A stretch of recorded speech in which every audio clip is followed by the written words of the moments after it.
कृष्णस्यासीत् सखा कश्चित् ब्राह्मणो ब्रह्मवित्तमः विरक्त इंद्रियार्थेषु प्रशांतात्मा जितेंद्रियः। ध्यान से सुनना।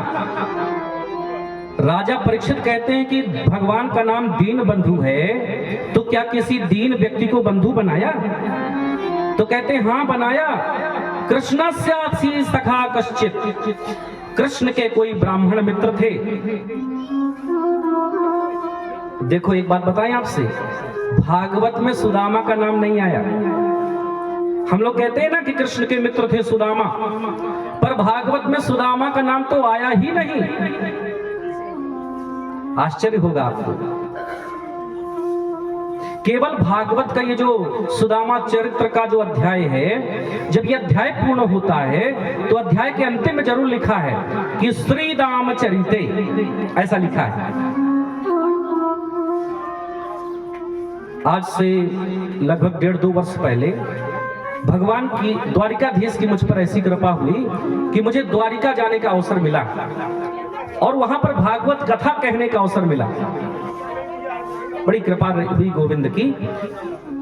तो वहां पर जब मैं लगभग 10-15 दिन रहा द्वारिका में, तो जब लोकल लोगों से मेरी भेंट हुई और सुदामा चरित्र की हमने आपस में बात किया, तो वहां के लोग सुदामा को श्रीदामा कहते थे। जिसको हम लोग सुदामा कहते हैं उसको गुजरात वगैरह में श्रीदामा कहते हैं। अब चाहे सुदामा को चाहे श्रीदामा को, बात एक ही है, पर नाम में क्या रखा है। मूल बात तो यह है कि उस चरित्र से जो शिक्षा मिले उसको ग्रहण करो। एक बात और कहूं,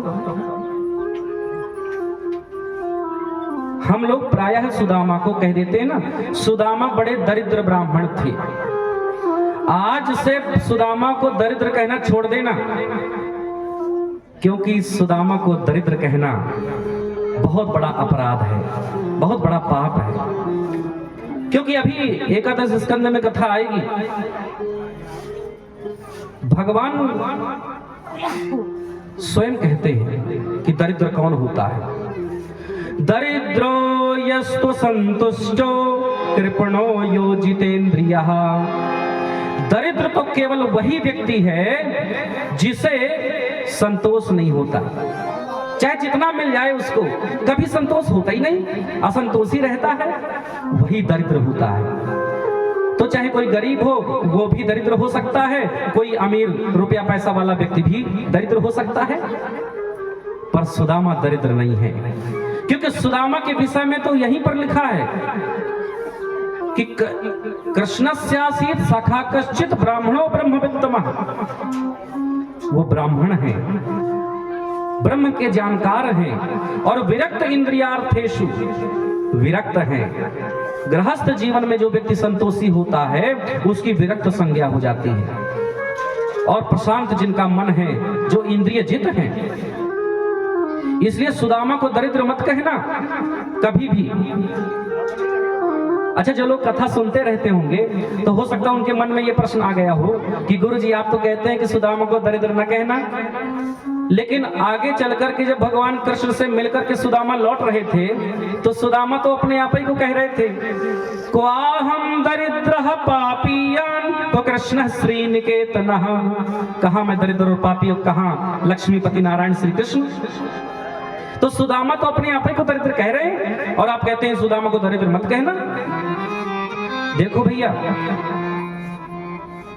भक्तों की भक्ति की ये विशेषता होती है कि भक्त अपने आप को श्रेष्ठ नहीं मानता, वो तो अपने आप को तुच्छ मानता है। सूरदास जी की पंक्तियां सुनी होंगी ना, कहते हैं कि मोह सम कौन कुटिल खल कामी। मेरे जैसा कौन कुटिल होगा, कौन खल होगा, कौन कामी होगा। तो क्या सूरदास जी कुटिल हो गए, खल हो गए, कामी हो गए? एक जगह तो वो कहते हैं सो नमक हरामी, तो क्या वो नमक हरामी हो गए? नहीं नहीं, ये तो भक्ति की विशेषता होती है कि जो भक्त है वो अपने आप को श्रेष्ठ मानता ही नहीं, वो तुच्छ मानता है। और बंधुओं, इसीलिए सुदामा को दरिद्र कहना ठीक नहीं है। लेकिन सुखदेव जी ने जब सुदामा कि पत्नी का वर्णन किया तो पता क्या कहते हैं? पतिव्रता पतिं प्राह म्लायता वदनेन सा दरिद्रा सीदमाना सा वेपमानाभिगम्य च। देखो आपको आश्चर्य होगा, कहते हैं सुखदेव जी कि सुदामा की जो पत्नी है सुशीला पतिव्रता है, धर्मनिष्ठ है और संस्कारवान है, लेकिन वो दरिद्रा है। हाँ, देखो पति को दरिद्र नहीं कहा पर पत्नी को दरिद्रा कहा है। पता है क्यों? क्योंकि पत्नी के मन में ये रहता था कि मुझे और मिल जाए, हमारे घर की परिस्थिति भी सुधारे, जैसे और घरों के बच्चे अच्छी अच्छी स्कूलों में पढ़ते हैं, हमारे बच्चे भी पढ़ें, हमारा घर भी बढ़िया पक्का बन जाए। तो ज्यादा पाने की कामना थी, इसलिए दरिद्रा कहा। नहीं तो अपने यहाँ तो नियम है, पति अगर किसी पोस्ट में हो तो पत्नी को तो बैठे बैठाए पोस्ट मिल जाती है। हाँ? जिसका पति मास्टर उसकी पत्नी मास्टरनी, और जिसका पति डॉक्टर उसकी पत्नी अपने आप डॉक्टरनी। हाँ? और जिसका पति डाकिया उसकी पत्नी, घर जाके सोच लेना। हाँ। तो ऐसे तो बैठे बैठाए पोस्ट मिल जाती है, लेकिन सुदामा को दरिद्र नहीं कहा, पत्नी को दरिद्रा जरूर कहा, क्योंकि ज्यादा पाने की कामना थी।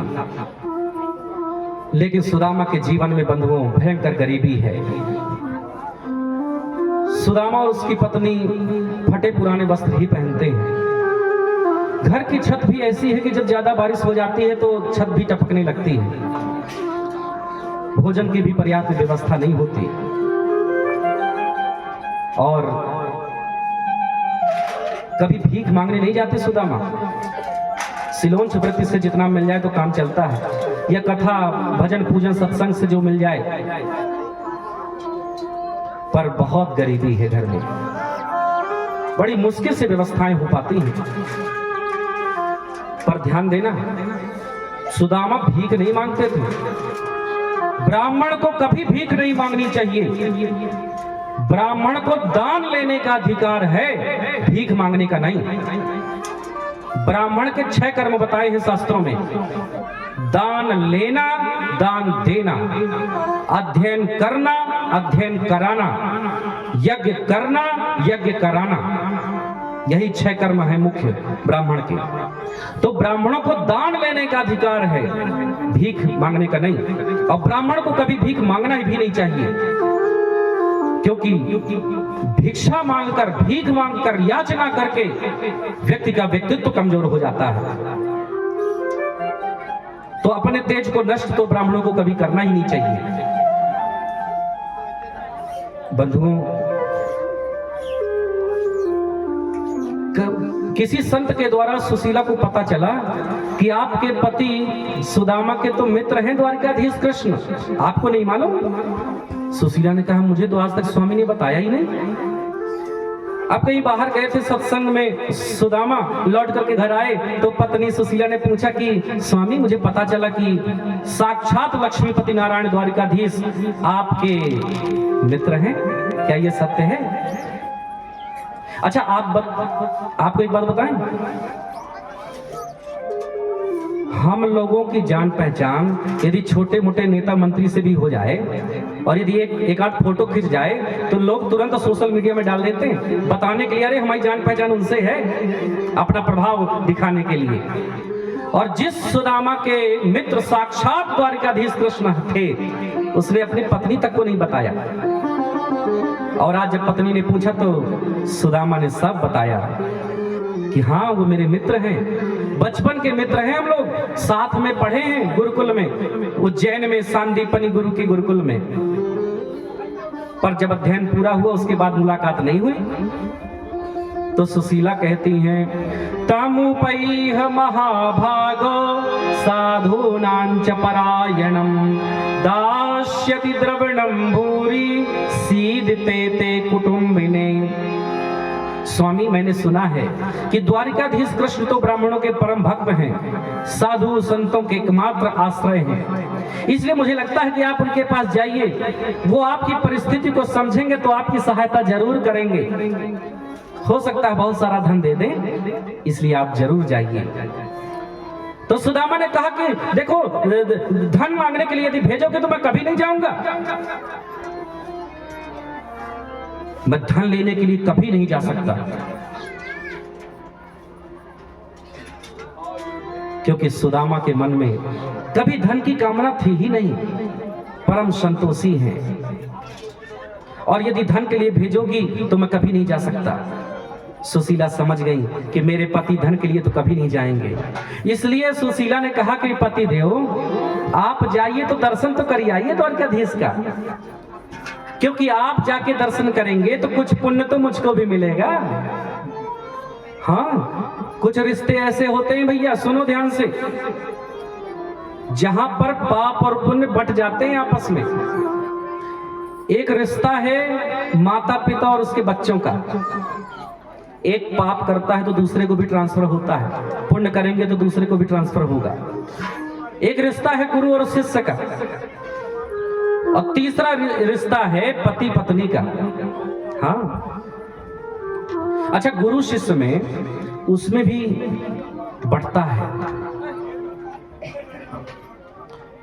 पर ध्यान से सुनना, शास्त्रों में ऐसा वर्णन है कि यदि गुरु ने गुरु मंत्र दिया है किसी शिष्य को, तो उसके पाप को तो वो स्वीकार करता है और उसको रास्ता दिखाता है, शरणागति देता है भगवान की। तो जैसे भगवान की शरण में आया तो अब पापों से उठकर के अब आध्यात्मिक मार्ग पर जा रहा है। पर यदि अब देखो, जब गुरु मंत्र होता है तो गुरु जी आज्ञा देते हैं, कुछ आज्ञा तो देते ही हैं, इतना मंत्र जाप कर लेना और ऐसे ऐसे जीवन यापन करना। तो शास्त्रों में यह वर्णन है कि यदि गुरु जी ने जो आज्ञा दे दिया शिष्य को, और शिष्य यदि वो बात नहीं मानता, तो गुरु को चाहिए कि दोबारा फिर से आज्ञा दे दे शिष्य को। और गुरु यदि ये देखता है कि शिष्य तो मेरा दोबारा कहने पर भी मेरी बात नहीं माना, तो शास्त्रों में ये तक मैंने पढ़ा है कि तीसरी बार तो फिर गुरु को आज्ञा देने की आवश्यकता ही नहीं है, उसकी शिष्यता वही निरस्त हो जाती है, क्योंकि शिष्य तो वही है जो गुरु आज्ञा का पालन करे। फिर उस शिष्य के द्वारा किए गए पाप का ठेकेदार फिर गुरु नहीं है, तो इसीलिए गुरु को चाहिए कि 2 बार समझा दे शिष्य को। तो ऐसे पाप पुण्य बढ़ता है तो पति पत्नी में भी बढ़ता है। एक और मजे की बात आपको बताएं, बता दें, पति अगर कोई भी पुण्य का काम करेगा तो उसका आधा 50% पत्नी को अपने आप मिल जाएगा, पक्की बात है। लेकिन अब ध्यान से सुनना, पत्नी अगर कोई पुण्य का काम करेगी तो यदि वो चाहेगी तो आधा हिस्सा पति को मिलेगा, और यदि नहीं चाहेगी तो नहीं मिलेगा। हाँ, ये नियम है। पति का तो आधा सत्कर्म अपने आप पत्नी को ट्रांसफर होगा, वो रोक नहीं सकता, पर पत्नी का आधा हिस्सा तभी पति के पास पहुंचेगा जब पत्नी चाह लेगी तभी। एक नियम और है, पति का पुण्य तो चला जाता है आधा पत्नी के पास, पर पति यदि कोई पाप करता है तो वो पत्नी के पास नहीं जाता। हाँ, क्योंकि वो धर्म पत्नी है, पाप पत्नी नहीं है। हाँ, हमारी बहनों के चेहरे खिल गए। बोले वृंदावन बिहारी लाल की। और बंधुओं, बार बार पत्नी ने निवेदन किया सुशीला ने कि पति देव चले जाइए, दर्शन करिए आइए, दर्शन करने का पुण्य तो मिलेगा। लेकिन पता है भागवत में क्या लिखा है, बहुशः प्रार्थितो मृत्यु। जितनी बार भी सुशीला ने कहा, मीठी वाणी में कहा, आजकल वाला नहीं कि पत्नी जी की फरमाइश हो गई पति देव से कि अमानगंज जा रहे हो, ये फलानी चीज शाम तक आ जानी चाहिए घर में, और यदि किसी कारणवश पतिदेव ना ला पाए तो शाम को तो पतिदेव का भोजन ही बंद, चलो भूखे रहोगे, क्यों नहीं लाए? तो ये आजकल जैसा वाला नहीं था। सुशीला ने जितनी बार कहा, मीठी वाणी में कहा, स्वामी चले जाइए, दर्शन कर आइए। तो सुदामा ने विचार किया, आयम ही परमो लाभ उत्तम श्लोक दर्शनम। सबसे बड़ा लाभ तो ये होगा कि द्वारिकाधीश कृष्ण के दर्शन हो जाएंगे। तो दर्शन का लाभ मिलेगा, ये सोच करके अब जाने का निश्चय कर लिया। पत्नी से कहा कि कुछ भेंट ले आओ, क्योंकि कुछ स्थानों पर खाली हाथ नहीं जाना चाहिए। राजा से जब मिलना हो, वैद्य से मिलना हो, ज्योतिषी से मिलना हो, बेटी के यहाँ जाओ, बहन के यहाँ जाओ, बुआ के यहाँ जाओ, गुरु से मिलने जाओ, या कथा स्थल जहां हो वहां जाओ, या मंदिरों में जाओ, तो खाली हाथ नहीं जाना चाहिए। तो सुदामा ने कहा कि कुछ भेंट ले आओ, भगवान से मिलने जा रहे हैं। तो वो 4 घरों से 4 मुट्ठी चिवड़ा ले आई और पोटली बना करके दे दिया कि पतिदेव इसको ले जाइए। सुदामा ने उस पोटली को ले लिया और जैसे जाने लगे तो सुशीला ने कहा कि पतिदेव एक संदेश भी ले जाइए, क्योंकि सुशीला जानती थी कि मेरे पतिदेव अपने मुंह से तो अपनी गरीबी कभी बताएंगे नहीं, इसलिए कोड वर्ड में बात संदेशा दे दिया उन्होंने। बोले पतिदेव वहां जाकर के एक संदेश दे देना, 1 मास 2 पाख में 2 एकादशी हो, सो प्रभु दीन दयाल ने नित्य प्रतिदिन मोय। 1 मास 2 पाख में 2 एकादशी हो। 2 एकादशी होती हैं एक महीने में, सबके लिए 2 एकादशी होती हैं, पर दीन दयाल प्रभु की मुझ पर इतनी कृपा है, इतनी कृपा है कि मेरे घर में तो रोज एकादशी रहती है। अब कोड वर्ड में अपनी बात कह दिया। सुदामा समझ नहीं पाए, बोले कि ठीक है हम संदेशा भी दे देंगे।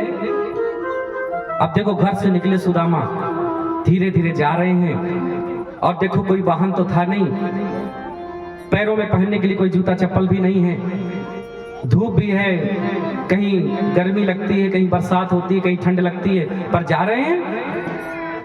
भूख लगती है, प्यास लगती है, जिंदगी अब तो उदास लगती है, कैसे आऊं मैं द्वारिका तेरी, आस भी अब तो निराश लगती है।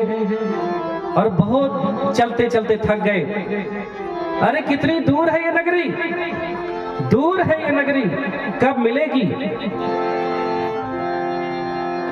दूर नगरी, बड़ी दूर नगरी है, दूर नगरी, बड़ी दूर नगरी, कैसे आऊं मैं कन्हैया, कैसे आऊं मैं कन्हैया, तेरी द्वारिका नगरी, बड़ी दूर नगरी है, दूर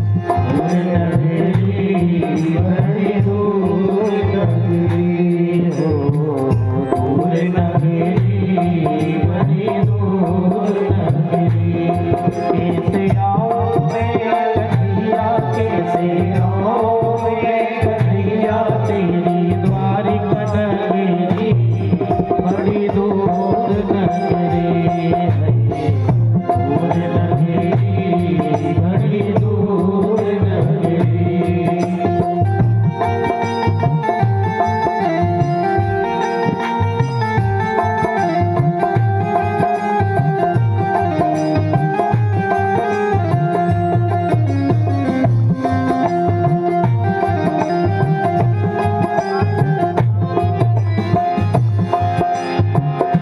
रात को आऊं कान्हा, डर मोहि लागे, रात को आऊं कान्हा, डर मोहि लागे, रात को आऊं कान्हा, डर मोहि लागे, रात को आऊं कान्हा, डर मोहि लागे, दिन में आऊं देखे, दिन में आऊं देखे सारी नगरी,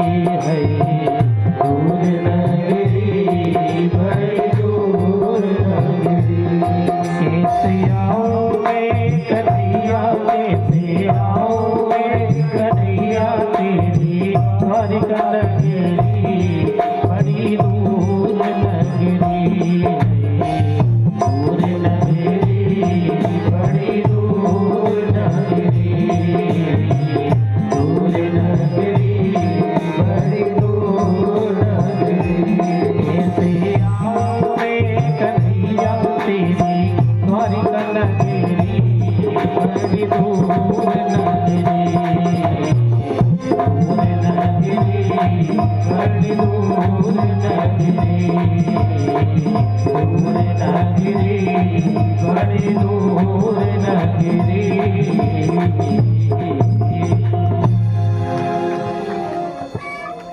बहुत दूर है ये द्वारिका, कब मिलेगी? तो चलते चलते सुदामा जब थक गए तो एक वृक्ष के नीचे बैठ गए, नींद आ गई उनको। तो भक्त जब परेशानी में होते हैं तो भगवान को चिंता होती है, इसलिए सोते हुए सुदामा को भगवान ने द्वारिका में ही पहुंचा दिया। और जैसे ही नेत्र खुले, नींद खुली सुदामा की, सुदामा ने देखा तो बोले, रे मैं तो कहीं और सोया था, ये कहाँ पहुंच गया? एक रास्ते से जाने वाले व्यक्ति से पूछा कि भैया ये कौन सा स्थान है, कौन सा नगर है? बोले आपको नहीं मालूम, ये द्वारिका नगरी है। बोले द्वारिका है, मैं तो सोया कहीं और था। सब गोविंद की कृपा है। अच्छा ये बताओ मेरा कन्हैया कहाँ रहता है? राहगीर ने कहा कन्हैया, इसको तो मैं नहीं जानता। राहगीर ने कहा कि मैं नहीं जानता। राहगीर चला गया, एक दूसरा कोई व्यक्ति आया, उससे पूछा भैया तुम जानते हो कन्हैया का घर कहाँ है? बोले कन्हैया ये है कौन? कन्हैया को तो हम नहीं जानते। तो सुदामा ने पूरी कहानी बताई। अरे मथुरा में कंस के कारागार में जिसका जन्म हुआ, गोकुल में जिसने पलना झूला, वृंदावन में जिसने सुंदर लीलाएं की, कंस का जिसने उद्धार किया और द्वारिका बसा करके द्वारिका में आ गए। बोले अच्छा अच्छा उनकी बात कर रहे हो? अरे यहाँ पर उनको कन्हैया कोई नहीं कहता। तो बोले क्या कहते हैं? बोले हम लोग तो उनको कहते हैं यदुकुल कमल दिवाकर, अनंत श्री समलंकृत, धर्म चक्रवर्ती, राजाधिराज, महाराजाधिराज, गो विप्र प्रतिपालक, द्वारिकाधीश कृष्णचंद्र जी महाराज। हम लोग ऐसा कहते हैं। सुदामा ने कहा रे मेरा कन्हैया इतना बड़ा आदमी हो गया है? बोले वो रहता कहाँ है? बोले ये जो सामने भवन दिखाई पड़ता है यही द्वारिकाधीश का भवन है। भगवान श्री कृष्ण के राजमहल के दरवाजों पर सुदामा जब पहुंचे तो वहां द्वारपाल खड़े थे। द्वारपालों से संवाद होता है और भगवान के जो द्वारपाल हैं वो बड़े विनम्र हैं। हाँ, क्योंकि भगवान ब्राह्मणों के भक्त हैं। द्वारपालों के निर्देश दे रखा है कि ब्राह्मण जब भी दरवाजे पर आए तो उनको पूरे सम्मान के सहित भीतर ले आना है, तो कोई रोक टोक नहीं है। इसलिए द्वारपालों ने जब देखा कि कोई ब्राह्मण आया है तो सुदामा को प्रणाम किया। सुदामा ने कहा कि हमें तो द्वारिकाधीश से मिलना है। द्वारपालों ने कहा कि आप यहीं पर विराजमान हो जाइए, अभी हमें पता चला कि प्रभु किसी कार्य में व्यस्त हैं, आप यहीं पर बैठिए, हम जाके सूचना देते हैं। तो सुदामा की पूरी परिस्थिति का वर्णन अंदर जाकर के कर रहे हैं, आप लोग श्रवण करिए। अरे द्वारपालो कन्हैया से कह दो, अरे द्वारपालो कन्हैया से कह दो, दर पे सुदामा गरीब आ गया है, दर पे सुदामा गरीब आ गया है। भटकते भटकते न जाने कहाँ से, भटकते भटकते न जाने कहाँ से, भटकते भटकते न जाने कहाँ से, भटकते भटकते न जाने कहाँ से, तुम्हारे महल के करीब आ गया है, तुम्हारे महल के करीब आ गया है।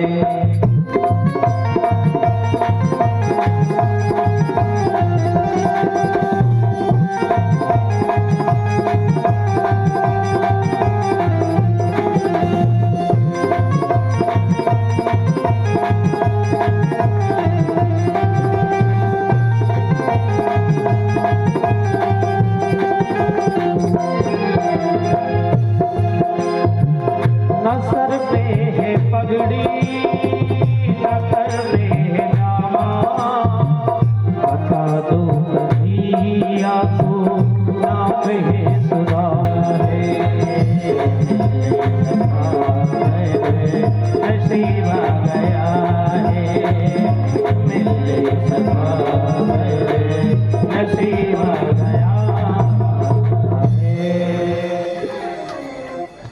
सुदामा ने जब अपनी बात कही और उसकी दीन दशा को देखा द्वारपालों ने, तो अंदर जाके बता रहे हैं, और अंदर जाग करके जब उसकी दशा को बताते हैं, शीस पगा न झगा तन में,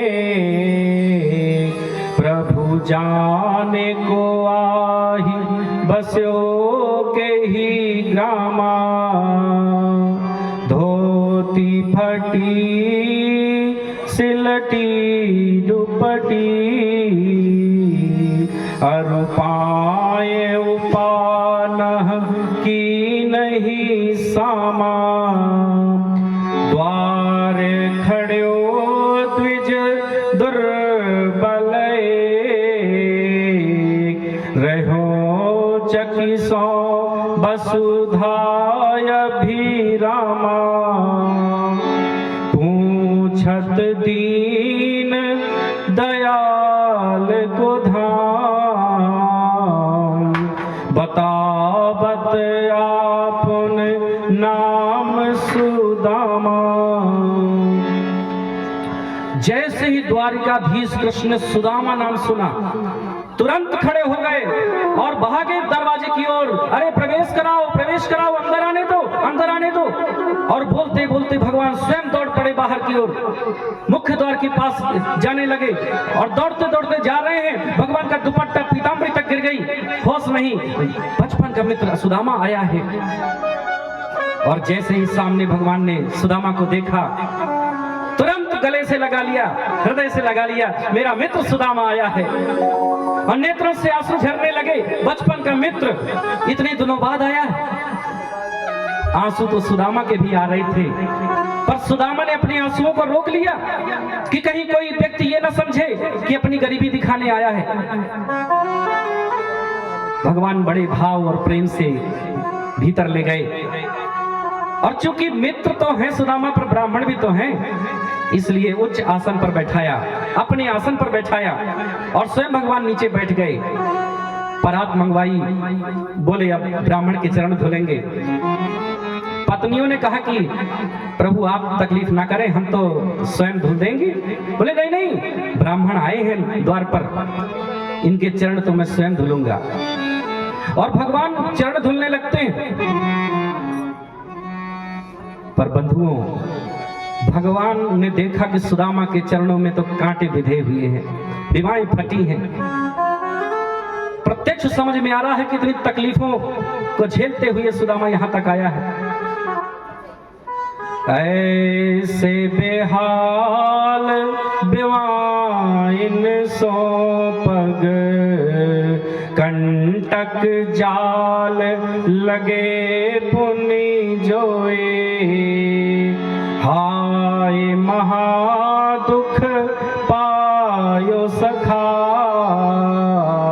तुम आए ते नकते दिन खोए, देखी सुदामा की दीन दशा, करुणा करके करुणा निधि रोए, पानी परात को हाथ छुयो नहीं, नैनन के जल से पग धोए। मानो भगवान की आंखों से इतना अश्रुपात हुए कि जल की तो आवश्यकता ही नहीं पड़ी, अपने आंसुओं से ही उनके चरणों को धो दिया। अंतःपुर की सारी स्त्रियां खड़े खड़े ये दृश्य देख रही थी। उनके मन में विचार आता है, किमनेन कृतं पुण्यम अवधूतेन भिक्षुणा, श्रियाहीनेन लोकेस्मिन् गर्हितेनाधमेन च।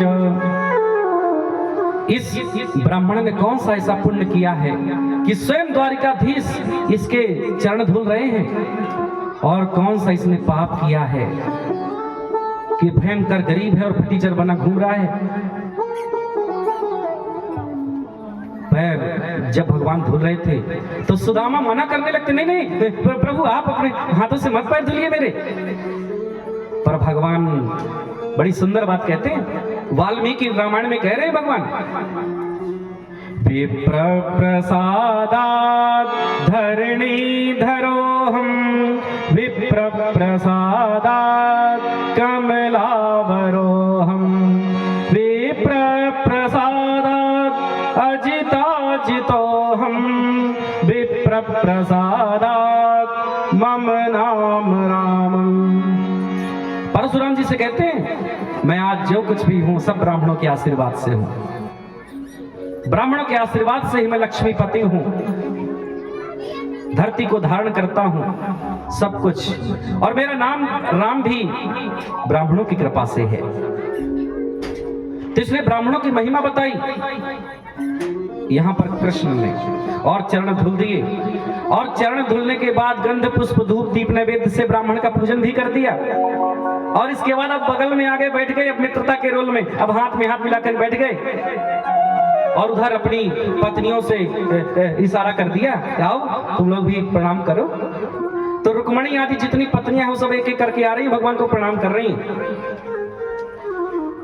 भगवान कृष्ण वार्तालाप भी करते जा रहे हैं, बोले मित्र बहुत अच्छा हुआ जो आपका आगमन हो गया, और कुशल समाचार पूछने लगे। और इधर एक एक करके पत्नियां आ रही हैं। रुक्मणी ने आकर प्रणाम किया तो सुदामा ने कहा, सौभाग्यवती भव। जाम्बवती आई तो कहते हैं पुत्रवती भव, सत्यभामा आई तो कहते हैं कल्याणवती भव। अब 2-4 पत्नियां हो, 6 पत्नियां हो तो बढ़िया से आशीर्वाद दें। अब बढ़िया हाथ भी रख रहे हैं, आशीर्वाद दे रहे हैं, मुंह से भी बोलते जा रहे हैं। अब जब 16,108 पत्नियां एक एक करके आ रही हैं, तो जब 50 तक गिनती पहुंची, 60 तक पहुंच गई, तो हाथ दुखने लगा, मुख भी दुखने लगा सुदामा का।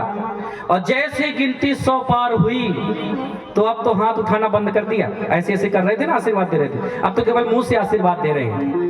और जब 200 की संख्या पार हुई तो मुख तो इतना दर्द करने लगा कि अब तो ये नहीं बोल रहे सौभाग्यवती भव कल्याणवती भव, अब तो कहते हैं भव भव, हाँ भव, ऐसे आशीर्वाद दे रहे हैं। सुदामा ने इशारे में पूछा कि अरे क्यों कन्हैया, ये सब आस पड़ोस मोहल्ले की भी आ गई हैं क्या? बोले नहीं नहीं मित्र, ये सब घर ही की हैं, अपनी हैं। कृष्ण ने पूछा, मित्र सुदामा, बचपन में हम लोग गुरुकुल में पढ़ते थे, और मुझे याद है कि जब हम सब मित्र लोग आपस में बैठ करके शादी विवाह की चर्चाएं किया करते थे तो आपका मन तो बिल्कुल नहीं लगता था। तो मुझे शंका है कि आपने विवाह किया कि नहीं किया, हमारी भाभी आ गई है कि नहीं आई?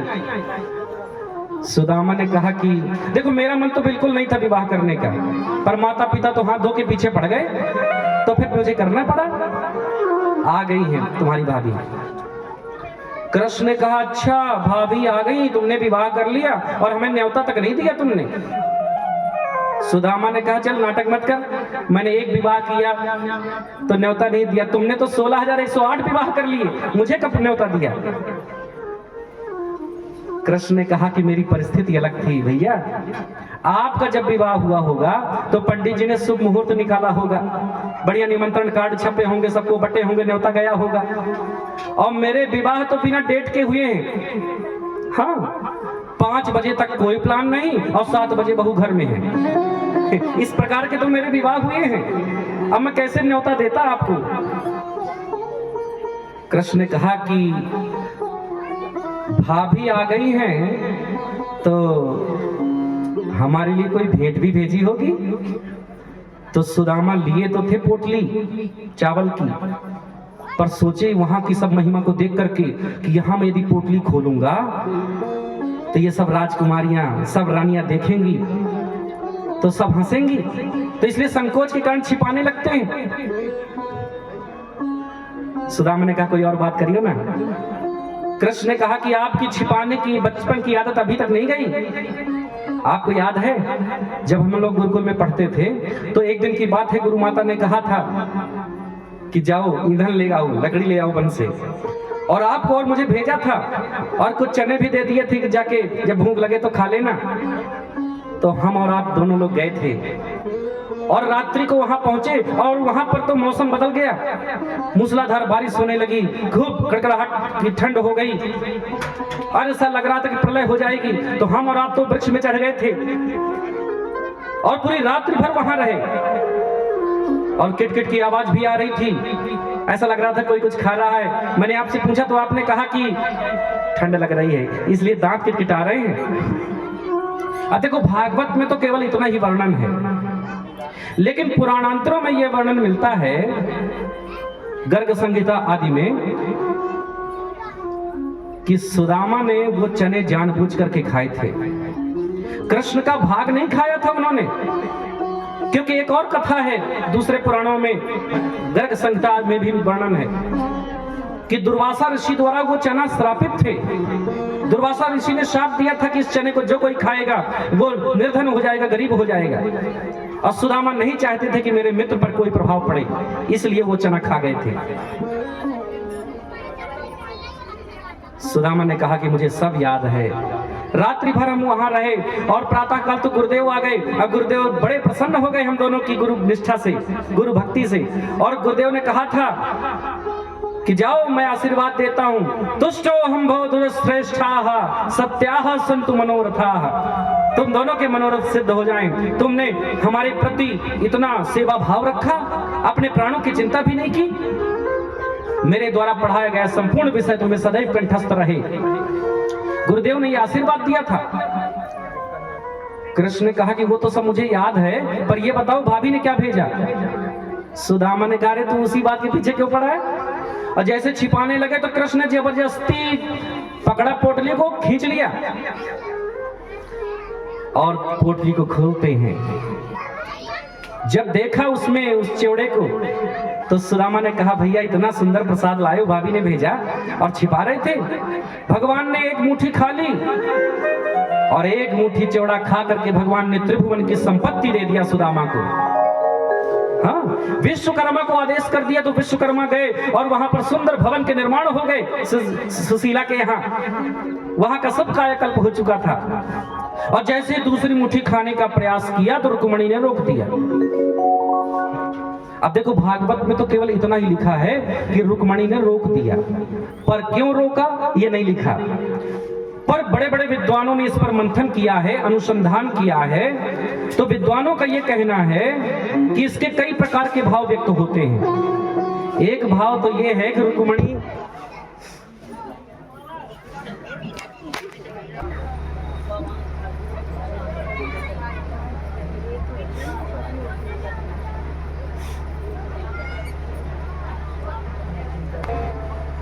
विद्वानों का कहना है कि रुक्मिणी ने इसलिए रोक दिया कि एक मुट्ठी चावल खा करके तो आपने त्रिभुवन की संपत्ति दान कर दिया, अब दूसरी मुट्ठी खा करके कहीं हम ही लोगों का, हम पत्नियों का तो दान न कर देंगे, इसलिए रोक दिया।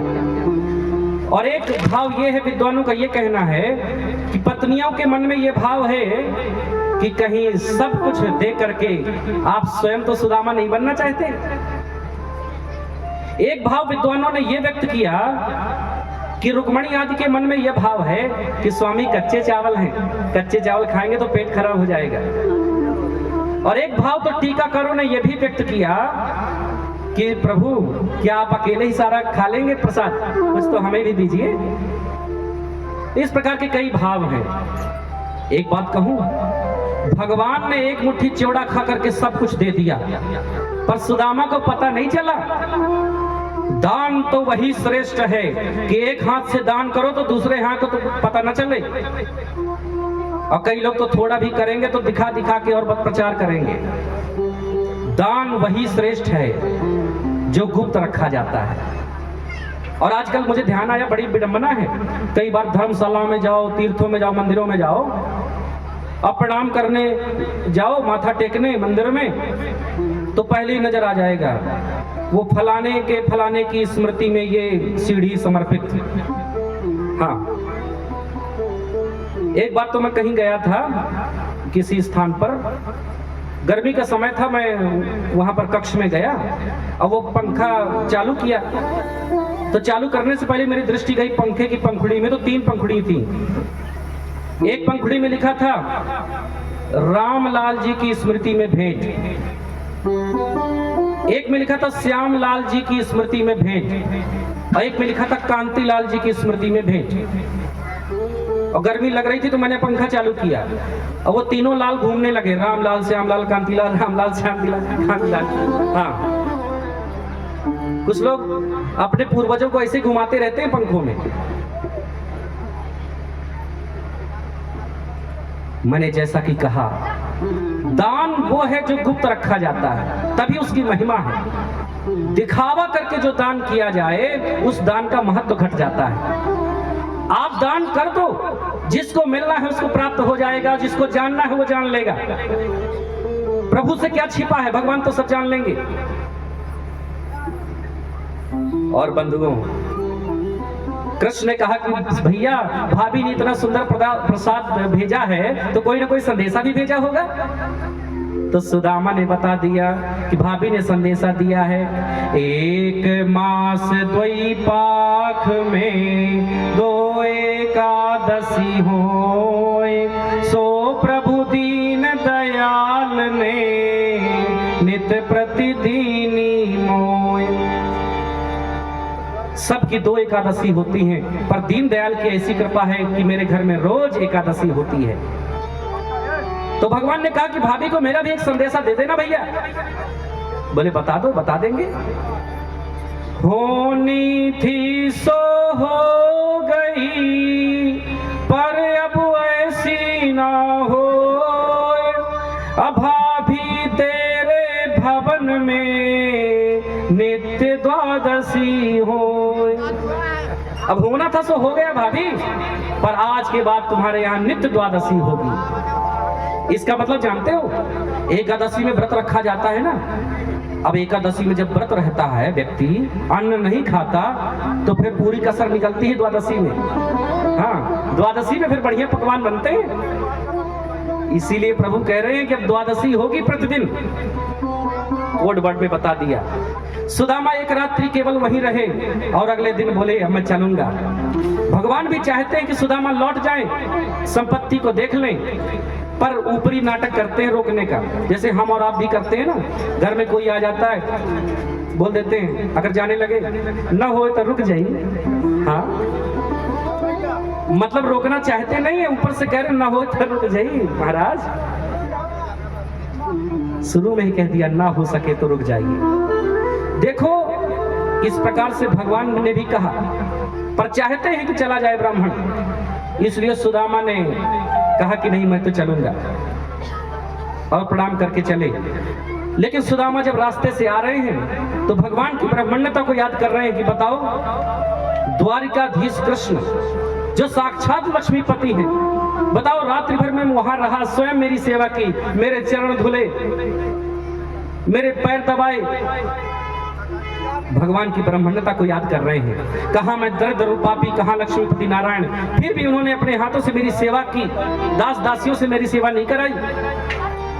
और जब पहुंच गए अपने सुदामापुरी में, वहां की तो कायाकल्प हो चुका था, वहां तो अब बड़े बड़े भवन निर्माण हो चुके थे।